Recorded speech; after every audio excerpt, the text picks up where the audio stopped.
Remain in me as I remain in you, says the Lord. Whoever remains in me will bear much fruit. Let us go rejoicing to the house of the Lord. Blessed Wednesday in the 5th week of Easter. We praise and thank you, dear God, for another day of life. We praise and thank you for the gift of love, the gift of family, of community, of belongingness, and the gift of today. We are being reminded about the gospel according to St. John on the being connected. I am the vine and you are the branches. His banner over me is love. Remember that song? Dito nang galing ang awitin na yan. Yung connection ng vine sa branches.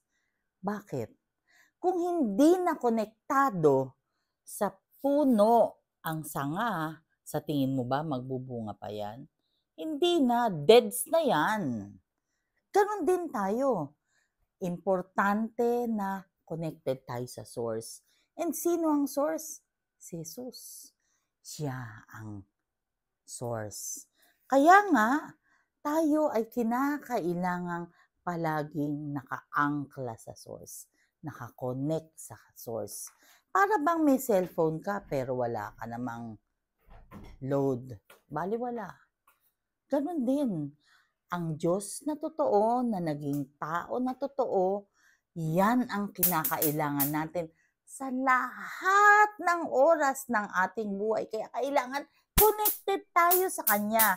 Otherwise, pag nagsanga-sanga na ang mga problema, patay ka na, deads ka na. Kasi, just like I am the vine and you are the branches, kung wala, deads. Tandaan natin, para hindi tayo deads at para tayo ay magbunga ng prutas, kailangan konektado tayo sa source. Let us pray. Lord God, we are sorry for our sins, either of commission or omission.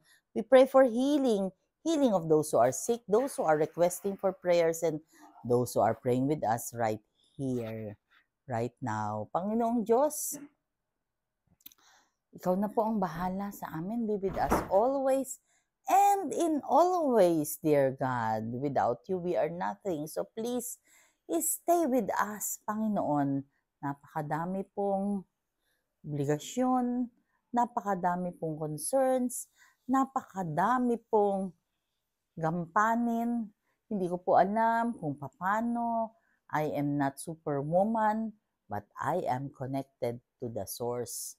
Ikaw lang po ang makakapagpaganap or ikaw lang ang pwedeng magsabi na ito ay magaganap. Please prosper the works of our hands, dear God. Sa dami po ng nakalatag na mga trabaho at gampanin, hindi ko po ma-imagine how to start or maybe to plan. But with you, everything is possible. All this we pray in your mighty name through the intercession of our blessed Mama Mary. Amen. God bless.